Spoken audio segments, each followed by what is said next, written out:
The Orlando Magic fall in overtime to the Houston Rockets without Paolo, Banchero, without Jalen, Suggs. But if this team wants to be a championship team, it's all in the details. Those details today on Locked On Magic.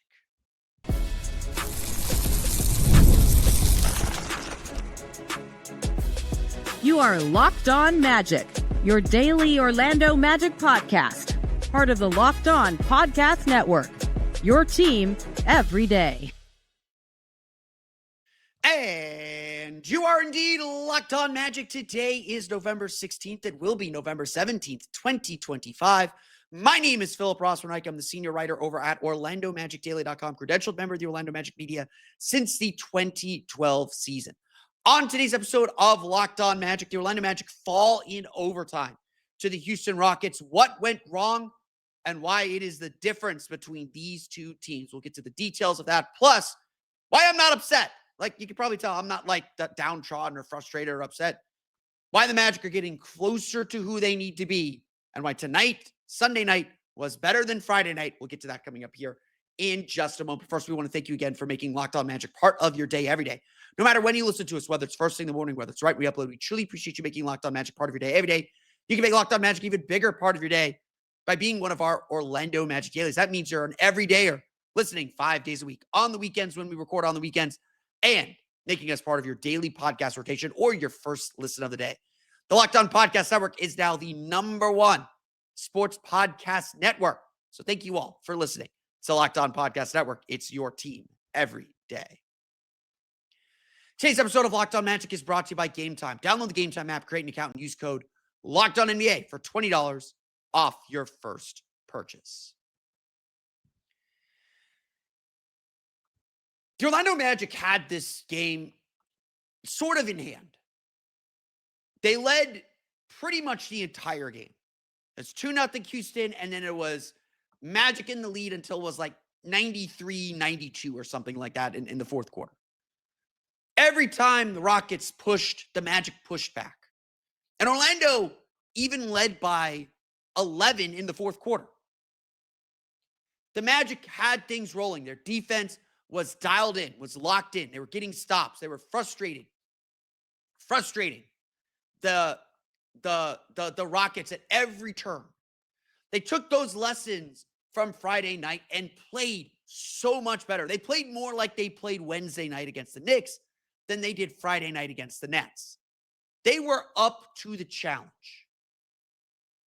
And at every turn, at every moment, they had an answer. Desmond Bane has a shot blocked. Anthony Black gets a steal. But if you watch the game, you know where I'm getting at. Because while the Magic had the spunk, had the fight, at the end of the day, they were the ones that had control over this game. They were the ones that had the opportunity to win. They were the ones that had so much in their control, even in overtime, taking the lead in overtime. But at every turn, Houston made the plays. Where Orlando seemed to have all those little plays adding up in their favor, the turnovers they were creating, the way they protected the ball, the shot selection, the shot making, 9 for 18 on threes in the first half. We knew that wasn't going to last. At every turn, it was Houston doing what they do, the metronome that never wavered, that never got out of tune. And we could use the excuse, like Paolo Banchero was out, has been out, will probably still be out for a little bit. Jalen Suggs was a late scratch in this one too. Suffering a strained groin, is a sore groin. I think they categorize it as a strained groin, but it's a sore groin. And the Magic had a deficit to make up. They had to play with this level of intensity to give themselves the chance to win. They had to play with a lot more focus. They had to lean on their starters more. And those all have trickle-down effects when you get to the end of the game. Now, I will sit here and say games are not won or lost in the last 2 minutes. I do agree with Jamal Mosley on that. And while, yes, you have to be able to close out games. What you struggle with at the end of games is often what you've struggled with the whole game. And the difference is While Houston may have been frustrated with turnovers and they made their share of mistakes, Orlando deserved their opportunity to win. Orlando's mistakes always seem to bite them in the end. Orlando's mistakes always seem to be something within their control. And the difference between a team like Houston, which is considered a title contender, it's not just merely Kevin Durant and his brilliance. Pound for pound, like shot for shot, star for star, clutch moment for clutch moment, Kevin Durant delivered at every turn, except for the turnover that led to the Anthony Black steal that gave the Magic a 2-point lead with 4 seconds to play. Durant just hit tough shot after tough shot, and the Magic could do nothing but throw their hands up and say, we guarded that well, put him in a box and forced him to make an individual play. That's what Kevin Durant does. I'm not losing sleep over the shots that Kevin Durant got in this game, except for the go-ahead 3 in the fourth quarter, mid-fourth quarter. That was the only one I'm like, okay, that wasn't good because Carter left him a little bit. Carter played a great game. We'll get to that. It's all in these details. So, you're probably asking like, okay, Philip, you've been beating around the bush here for 6.5 minutes. You've been dancing around the obvious. The Magic lost this game because Anthony Black missed a free throw. After Desmond Bane had a shot blocked off of him, out of bounds with a chance to win the game with about 5 seconds left, the Rockets had to inbound the ball. They made the same mistake they made against Portland. Amen Thompson was wide open under the basket. But Alperen Sengun didn't see him. They inbound it to Kevin Durant. Durant trips, or is tripped, depending on your point of view. We'll see the last 2-minute report tomorrow. Durant trips. Anthony Black is like Darrell Armstrong, stealing the basketball and going in for what looked like a game-winning, certainly the go-ahead layup, go-ahead dunk. And he was fouled by Sengun. But Black missed the free throw. That enabled the Rockets to not have to take a three. That took the Magic trying to foul a three-point shooter before they could get a three-point shot off, that took that off the table. And so Ime Udoka drew up an incredibly great play that got Sengun deep post position, and he got a shot over Jonathan Isaac to tie the game with half a second left. 0.2 seconds left, not even. And that's how we got to overtime. Everyone can point to that Anthony Black free throw.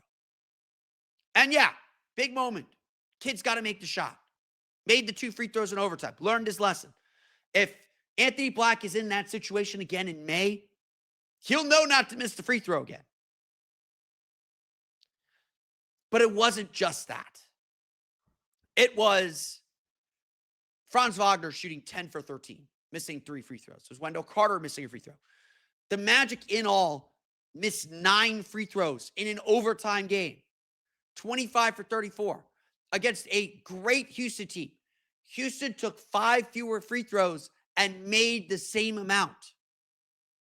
This is something we've talked about throughout the course of the year. The Magic have lost games because they missed 12 free throws against Detroit or Philadelphia. Pretty much both. If Orlando's going to get to the line 30 times a game, they got to make them. That's how you supplement an offense that struggles to shoot, because Orlando went 9 for 18 on threes in the first half. They were just 3 for 19 in the second half. The Magic can't rely on their shooting. They need free throws to get there. Orlando was really good with turnovers. So I don't even really want to mention turnovers. The Magic had 5 in the second half compared to 3 in the first half. But so many of these losses are coming down to these details, to these little things, to these things that winning teams do and winning teams take care of. They don't leave that door open. Now, look, the Magic were undermanned. And that is an excuse. That is not an excuse, because the Magic should have won this game. That is not an excuse. The Rockets went out there and took a game that was left available to them. And it's not because of, Anthony Black's free throw miss has something to do with it. But it's more indicative of a bigger issue, because Desmond Bane even said after the game, he went too early on that last shot attempt. He needed to shoot the ball with no time left. And he went too early. Gave Houston an opportunity to win the game that they didn't take at that time, but nevertheless. Those are the details that matter. Those are the details that split wins and losses. And those are the details that championship teams know how to do. We know this Magic offense can bog down. And we got to give Houston a lot of credit. They did a much better job keeping Orlando out of the paint in the second half, and particularly in the fourth quarter, than they did the rest of the game. But this is where the Magic have to be better. In overtime, they were stuck on the perimeter. The points they scored were Desmond Bane attacking and hitting floaters, realizing, okay, I can't go challenge Sengun directly. Let me get full head of steam, stop, and hit a floater. There's Anthony Black getting an and one to answer an and one with a drive and a foul. It's putting pressure on the defense. And far too often, especially when they're tired, especially when they've been on the floor too long, the Magic's shot selection, the Magic's ability to get into the paint and get touches in the paint goes away. These are the details that matter. And this is why the Magic lost. It wasn't one individual play. I want to make that clear. Like, Black's missed free throw was a symptom of the bigger problem. Houston had the details to win the game in the end, and Orlando did not. And I would argue they really didn't have that in Friday either. They made the threes. They made the shots that time. And making shots covers up your mistakes. Orlando's very used to not making shots, which makes their mistakes feel bigger. And if this is the kind of loss you have to take to understand these details, then that will be fine. Because ultimately, this is about the lesson. This is about the process. And unlike Friday night, the Magic lived up to that process. I'll talk about why this loss isn't a good thing, but it's still a sign of progress. We'll get to that coming up here in just a moment. But first, today's episode of Locked On Magic is brought to you by our friends over at Robinhood. Your ambition just met its match. With Robinhood, you play for the win, not just on game day, but every day. Locking in on every opening, beating your personal record, beating it again. Channel that drive into your money. Robinhood puts you in control of your money. Trade stocks and ETFs, options, futures, and crypto all on one platform. You can now build and execute your own trades from a desktop with Robinhood Legends advanced tools, or take advantage of the new Robinhood strategies with a tailored portfolio managed by a team of experts. You expect more from yourself. Expect more from your money. Get started today at Robinhood.com/yourmoney. Again, that's Robinhood.com/yourmoney, your money, your move. Today's episode of Locked On Magic is also brought to you by Game Time. Basketball season is officially here, and nothing beats being in the arena for those games. But let's be real. Getting tickets can be a total headache. Between waiting in queues, surprise fees, and prices that jump right before checkout, it's easy to get frustrated when all you want to do is cheer on your team. That's where Game Time comes in. The app that gives fans the advantage. It's your ultimate life hack for scoring amazing NBA tickets fast, easy, and stress-free. Game Time has so many great ticket offers. It's not just about sports, too. You can get theater, concerts, shows, pretty much anything in your town you could find on Game Time. This is a big week for the Orlando Magic, the Golden State Warriors, the LA Clippers, the New York Knicks. I believe it's the Knicks' only trip to Orlando this week. So one-time only opponents coming to the Kia Center, although probably not Jalen Brunson, but one-time only opponents coming to the Kia Center this week. Should be a fun week at the Kia Center. Big weeks before the Magic go out on their big Thanksgiving road trip. And your ticket to the game is with Game Time. Take the guesswork out of buying NBA tickets with Game Time. Download the Game Time app, create an account, and use code LOCKEDONNBA for $20 off your first purchase. Terms apply. Again, that's code LOCKEDONNBA, LOCKEDONNBA for $20 off. Swipe, tap, ticket, go.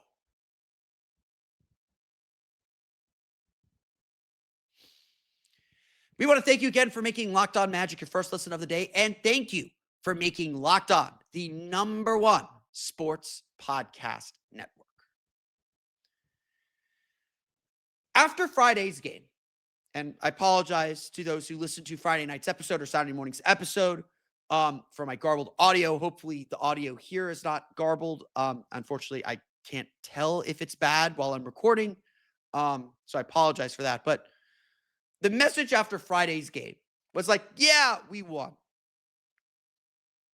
But we didn't play to the standard. We didn't play to our internal expectations of who we can be. And to me, that the frustration over that win.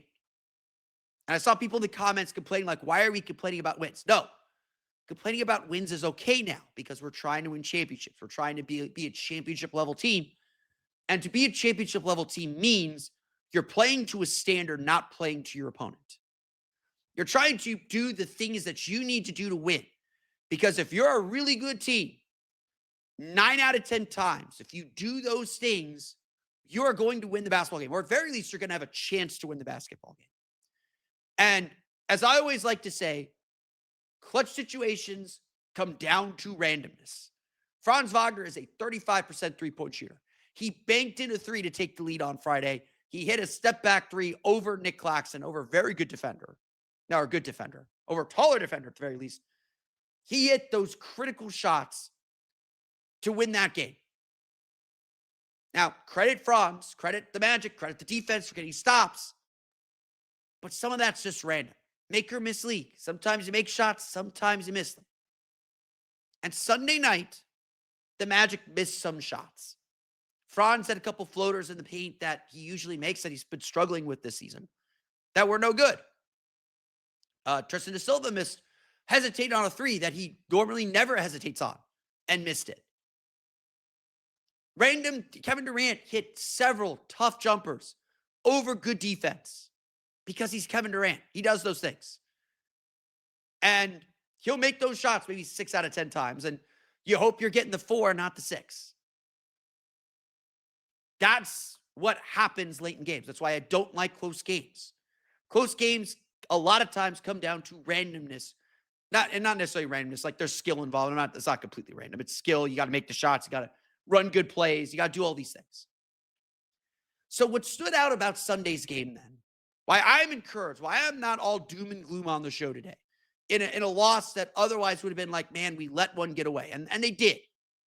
They got to be better. They got to execute better. They got to make their shots. They got to defend a little bit better down the stretch. But all in all, this game was closer to the standard the Magic are trying to set for themselves than Friday was. And Houston is a championship level team. Go listen to our friends at Locked On Rockets. I'm sure they're complaining about things that they did against the Magic, but also still very happy. Like, at the end of the day, we stuck to our guns. We stuck to our process, and we won the game. This game went to overtime. It was essentially a dead heat. It was a draw. Both teams can certainly leave very thrilled with how they played in many ways. And for the Magic being down 2 players, going up against a Houston Rockets team that is the best offensive team in the league, the most efficient offensive team in the league, holding a team that is averaging 120 points per game to a 111.4 offensive rating. As a team that's averaging over 120 points per 100 possessions. Magic held them to 111.4, and frankly, in the fourth quarter alone, they were 108.7. Like, I'm sorry. This game came down to the Magic's inability to make shots in the fourth quarter. 91.7 offensive rating in the fourth quarter. Only 3 players in the fourth quarter had an offensive rating greater than 100. Jet Howard's at 125 in 317. Nothing. Franz Wagner, in his 8:43 in the fourth quarter, had a 70.6 offensive rating. The Magic had a 70.6 offensive rating with their best player on the floor. I am sorry. There's nothing a coach can do at that point. Like, yeah, maybe find a way to get Franz the ball in different spots. The Rockets were in a weird zone, so the only way to get him the ball was at the top of the key. There's some schematic things that maybe the Magic needed to change. I'm not going to absolve anybody. But the Magic also needed to make shots. And they didn't make shots in the fourth quarter. But their defense was solid. Their defense gave them a chance to win the entire way. And that's who this Magic team wants to be. They were not scared of facing one of the best defensive teams in the league. They were not scared of facing a team that is so dominant on the offensive glass. Look, Houston grabbed 19 offensive rebounds. That's what they do. 19 offensive rebounds. Trying to find their second chance points, but my box score's not loaded. 19 offensive rebounds. But you know how many second chance points they had on 19 offensive rebounds? If you give me a sec, I'm going to be able to look it up here for you. On 19 offensive rebounds, the Rockets had just 8 second chance points. And I would venture to guess that a lot of them came in the overtime. In fact, in regulation, the Rockets had 12 offensive rebounds for 6 second chance points. Yes, rebounding was an issue. It's always an issue against the Rockets. That's who they are. But the Magic scrapped, they clawed, they fought, they frustrated, they got in there, they got steals, they played Magic basketball. And sure, the offense wasn't good enough. 33 points in the fourth quarter in overtime. Houston scored 40. Again, that's your ball game. 47 points in the second half to 56. That's your ball game. Orlando simply did not score enough. And we know that's going to be a problem for Orlando. And I hope this is a reminder to everyone that this is why Paolo Banchero is so important. He just forces a lot of attention, puts a lot of pressure, would take Amen Thompson off of him. It's a weird matchup. And Orlando did everything that they're trying to do. If Orlando plays defense the way they played in this game, they're going to win 7 out of 10 games against most opponents. They'll give themselves a chance to beat the elite teams in the league. And so you hope that's the message. Like, clean up some things on offense. But undermanned on the road, you went toe-to-toe and should have beaten one of the best teams in the league. And if you play like that, if the Magic, as Jamal Mosley said before Friday's game, I asked him, I forget exactly what I asked him, but I said, we're hearing everyone talk about process. What's changed? Why is it working now when it wasn't earlier? And Jamal Mosley said early in the season when they were 1-4, they were focused on the results. They let results dictate their effort and their intensity and their energy. And in the last 7 games, or last 8 games now, they focused on the process. They didn't care what the results were because if they did the right things, they were going to win. That's what the Magic did. And so it is important now. And look, they're good enough where they could get away against a team like Brooklyn not playing their process. They did not play well against Brooklyn. They played much better Sunday than they did on Friday. I think we could all agree on that. If the Magic come out Tuesday and play like this, they will beat Golden State. If the Magic come out and play like this Thursday, they will beat the Clippers. If the Magic come out and play like this on Saturday, they will beat the Knicks. If they do it on next Sunday, they will beat the Celtics. If they do it next Tuesday, they will beat the Sixers. If they do it next Friday, they'll have a chance to beat the Pistons. Pistons are a very good team. This team is good enough that if they play like this, they will win most games. And obviously, there are still things hanging over. The offensive issues are not going away. Against good defensive teams, the Magic are going to have to be on their P's and Q's. They're going to have to make shots. And that is the biggest coin flip of them all. We don't know, especially with Paolo out, especially with Suggs out. But the Magic are getting closer and closer to the team they want to be. It is no coincidence that since that 4-game losing streak ended, since October 29th, since October 30th, when they beat Charlotte, Orlando has transformed back into one of the best defensive teams in the league. Entering tonight, so not including tonight's game, the Magic had a 109.5 defensive rating. Now remember, since October 30th, they played the Knicks and the Rockets have the 2 best offensive ratings in the league. Nearly 125 points per 100 possessions for the Rockets since then, since Halloween. The Magic didn't shut them down, but they held them down. They gave themselves that chance. And that's all this team can ask for, is that chance. They're giving themselves that chance, and they're getting back to playing Orlando Magic basketball. Let's run through the box score then. We'll talk about individual performances and what we saw from them coming up here in just a moment. But first, today's episode of Locked On Magic is brought to you by friends over at FanDuel.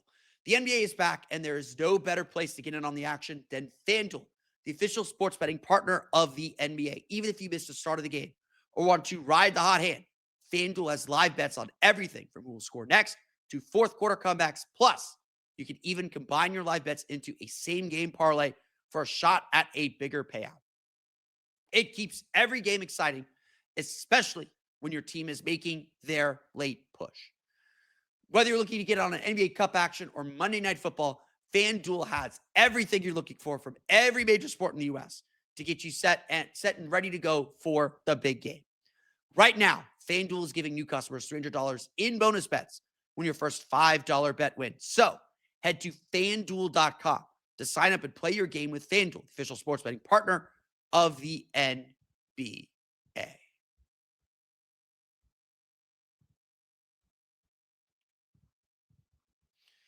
Let's run through the box score then as the Orlando Magic fall to the Houston Rockets, 117-113 in overtime. Again, I'm really impressed with the way the Magic defended. They played really well. And again, even against Houston, they'll win this game 7 or 8 out of 10 times. Houston made the shots down the stretch. They found kind of that last gasp they needed that Orlando didn't have. And you could just kind of look at the minutes and see that. But both teams played very heavy on their starters. Their benches didn't give them a ton. Orlando's Orlando's starters won their minutes. Tristan de Silva's +5, Franz is +2, Wendell's +3, Anthony Black's +2. The bench was a major struggle, and that's been a major struggle, especially when you're pulling Tristan de Silva and Anthony Black, two of your only real scorers off the bench. Things get dicey. Orlando only had 12 points off their bench, 5 from Jet Howard, of all people. And Jet did some good things, did some bad things. 4 from Goga Batadze, 3 from Jonathan Isaac. The Rockets got 10 points from Aaron Holiday, 16 from Reed Sheppard, and of course, 13 rebounds, including 8 offensive rebounds from Steven Adams because he's an offensive rebounding machine, even if he can't put one back to save his life. He was 1 for 8 in this game. So I want to give Magic that credit. Yes, they gave up their share of offensive rebounds. They kept Houston off the board. This was a scrappy effort. They forced 15 turnovers for 14 points. Orlando had only 8 for 7. Orlando did a lot of things they need to do to win games. Now, they gave up 58 points in the paint. Again, that's Alpert Şengün is just a load in the box. But even then, Şengün was 11 for 31. And yeah, he made a lot of those down the stretch. He made a lot of big shots and big plays down the stretch. Orlando's defensive game plan was really, really good. So I want to give credit first and foremost to Wendell Carter. And Wendell Carter had 15 points, 6 rebounds, 5 for 11 shooting, 2 for 4 from 3. He had 4 blocks in this game. He was the key to this game. And I hope everyone watched Wendell Carter and just really appreciated him. I'm seeing less Wendell Carter slender, and that warms my heart as the president of the Wendell Carter fan club. Us here on Wendell Carter Isthmus have lots of real estate.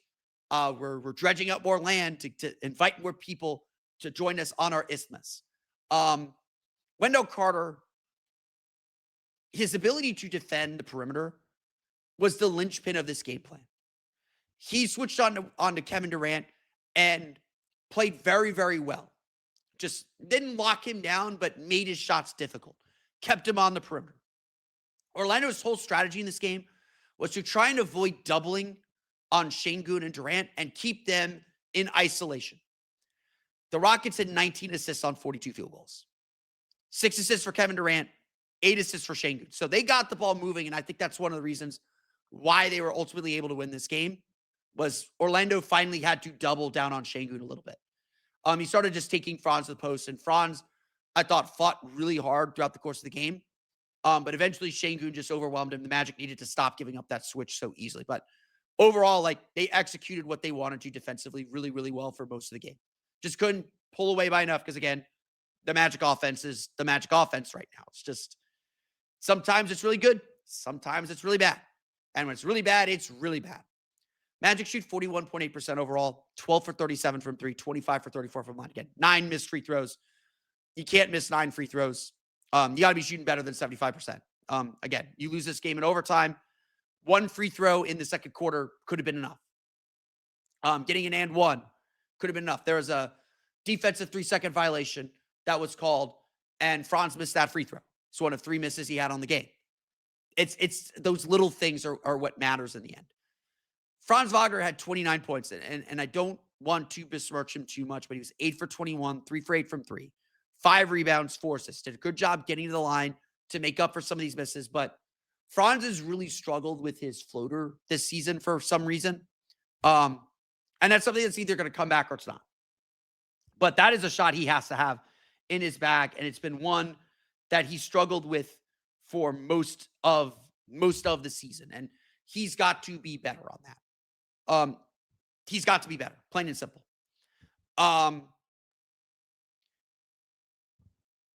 Overall, though, good stuff from Franz. Just when he was attacking, he was good. He started settling for threes in the fourth quarter. I think that was a big factor in this game. Desmond Bane also played really well. 26 points, 9 for 20 shooting, 2 for 7 from 3. Got those 7 threes. We'll take that. 6 for 6 from the foul line.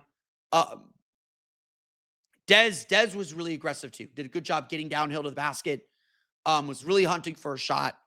I really liked the way that he played, and he was aggressive, and he was talking his talk, like, which is good. I like seeing that from him. Again, missed that layup that he admitted that he needed to wait a little longer to attack. But I love that they couldn't get the ball to Franz, and Bane said, okay, I'm attacking. And he didn't settle for a 3, didn't settle for a jumper. He went for the rim, got a good look. Şengün made a great defensive play.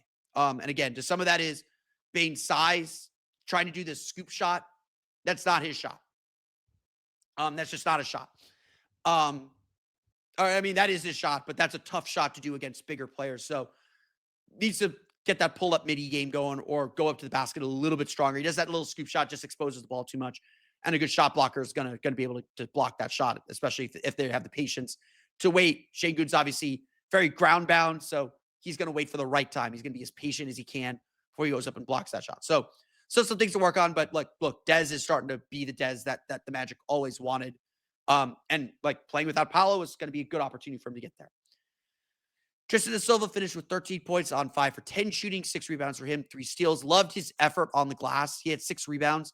Was really active, just poking the ball away and making sure the Magic got rebounds. Really, really strong effort from Tristan da Silva. He continues to just be super impressive. Anthony Black finished with 18 points, 7 for 14 shooting. On cue as well, 1 for 5 from 3. The Magic tend to lose when he shoots poorly from 3. Again, little things. He shoots 5 threes. He's got to make 2 of them. You'll have nights where he make 1, but you get what I'm saying. The Magic he still shoots 40% in games that the Magic win. He's 20% in games that the Magic lose. So that's the most correlative stat that the Magic have. The bench is a mess. And we're going to talk a little bit more about the bench tomorrow. I want to talk more about Anthony Black tomorrow as well. The bench is a mess. And obviously it's a mess because the Magic have have to pull bench players up to the starting lineup. But the Magic just don't have anyone that can attack. They don't have a consistent scorer off their bench. With Anthony Black not on there, with Tristan da Silva not on there, and even with those two, the Magic need guys that can get downhill a little bit more and set up their own shot. And they need what Cole Anthony gave them, and they just don't have that. Now, I'll give Jet Howard some credit. He's trying to attack a little bit more. He's not just settling for shots, but I also think Jet is shooting too much and is shooting shots at the wrong time. And again, these are the details. He doesn't need to be just a 3-point shooter, but he's trying to attack and trying to take, and when he takes his shots, are no, that's not the time to do that. That's not the time to go for your shot. I know a lot of Magic fans are talking about Tyus Jones. And look, Tyus Jones hasn't been what the Magic want him to be. No scoring, 0 for 4, 0 for 2 from 3, 2 rebounds, 2 assists, no turnovers. At least we're there. -8 in this game. Among the many scapegoats that have come out on the internet, at least in the hour since the game ended, 2 hours since the game ended, there's been the Anthony Black free throw, which fair. AB needs to make his free throws. everyone needs to make their free throws. He missed 9 in the game. A lot of people pointed to Tyus Jones being on the floor too long in that fourth quarter. I will note the Magic broke even in those minutes. The Magic broke even with Tyus Jones in for the fourth quarter. I generally thought he did a really good job organizing the team's offense against the zone defense. He did a good job kind of pulling the 2 guards away and kicking it quickly to Franz so that he could get downhill quicker, or to Dez so he could get downhill quicker. Tyus still has some gravity as a shooter. But look, I'm not going to sit here to pretend Tyus Jones is playing amazing right now. He's not. I will defend him from unfair accusations. And I think he's sort of become, he's become Gary Harris. Like, he's just out there not really impacting game one way or the other. At least Gary Harris was a decent defender, but he's not scoring. He's not getting shots. He's actively passing up shots, and that's a problem. At least he took the layup this time. Now it got blocked from behind, but we are closer and closer and closer to go give Jace a try. And I think like a game against like Brooklyn would be a great time to try him, just because Brooklyn's Brooklyn. You can make some mistakes. Right now, the Magic trusts that he's going to be what he's been throughout his career, where he's not going to make a ton of turnovers. He's at least a threat to be a three-point shooter if the ball swings to him, but they're clearly trying to hide him a little bit, and there's clearly a little bit of lack of trust. I don't think the Magic lost this game because Tyus Jones played 15 minutes. I don't. He was actively not bad in the fourth quarter. And I would say he was fine. Like, I would say he was good in the fourth quarter. But obviously, like, this Magic team's biggest problem is they don't have enough offense. And Tyus Jones was supposed to make the offense better, and he's not. So I'm not going to sit here and pretend he's playing well. I'm merely saying he is not the scapegoat you want him to be. The Magic needed to buy some minutes on the bench for Franz. Anthony Black should have come in maybe a minute or two earlier, but they needed to buy some bench for their starters. They need to buy some minutes on the bench for their starters because, everybody played 40 minutes. Anthony Black played 35, 46. Wendell played 37, 25. He was in foul trouble. Desmond Bane played 44, 15. So that's 39 minutes. Franz played 37 in regulation. Tristan Silva played 35. You're not going to be able to sustain much at those minutes. You have to get something from your bench. So Tyus Jones is going to play. And yes, right now it's about minimizing the damage of those minutes. In the fourth quarter, they did that. I'm going to give credit where credit's due. In the fourth quarter, they did that. Should they have come back with AB a little bit sooner? I think so. I agree with that. But yeah, it's not looking good for Tyus Jones. Kevin Durant finished with 35 points, 13 for 24 shooting, just doing Kevin Durant things, 5 rebounds, 6 assists. He did have 5 turnovers. Good job by the Magic defensively there. Alperen Şengün had 30 points on 11 for 31 shooting, 8 for 10 from the line, 12 rebounds, 8 offensive rebounds, 8 assists, 5 turnovers for him as well. So again, Magic got their licks. It was a heavyweight fight that came down to the end, and the Rockets again made the plays to win the game. The Magic just could not hit shots at critical moments to put this one away. And that's the story of the Magic. Defense did its job to keep them in the game. Magic's offense could not finish the deal. The Houston Rockets defeat the Orlando Magic 117-113. Magic are back in action on Tuesday against the Golden State Warriors. But that's going to do it for me today. I want to thank you all again for listening to today's episode of Locked On Magic. You can, of course, find me on Twitter at @PhilipR_OMD and on Blue Sky at PhilipRR. You can subscribe to the podcast, Apple Podcasts, Stitcher, TuneIn, Himalaya, Google Play, Spotify, Odyssey, and all the places to download podcasts to your podcast-enabled listening device. You can find us on YouTube as well by searching for Locked On Magic. For the latest on the Orlando Magic, be sure to check out OrlandoMagicDaily.com. You can find us on Twitter at OMagicDaily. And for even more Orlando Magic content, be sure to check out my Patreon page, your Orlando Magic Hub, at patreon.com/Orlando Magic Hub. As always, thank you for your support. Now that you're done making Locked On Magic your first listen of the day, go check out the Locked On Fantasy Basketball Podcast. Josh Lloyd hosts the #1 fantasy basketball podcast, giving you daily tips and helping you win your league, all while making you a smarter NBA fan. Find Locked On Fantasy Basketball on YouTube or wherever you listen to podcasts. It's all part of Locked On Podcast Network, your team every day. That's going to do it for me today, though. I want to thank you all again for listening to today's episode of Locked On Magic. We'll be back tomorrow. We're going to talk a little bit more about Anthony Black and why the bench is the big concern for the Orlando Magic. We'll get to that on tomorrow's episode of Locked On Magic. But until then, for Orlando Magic Daily and Locked On Magic, this has been Philip Rossman-Reich. We'll see you all again next time for another episode of Locked On Magic.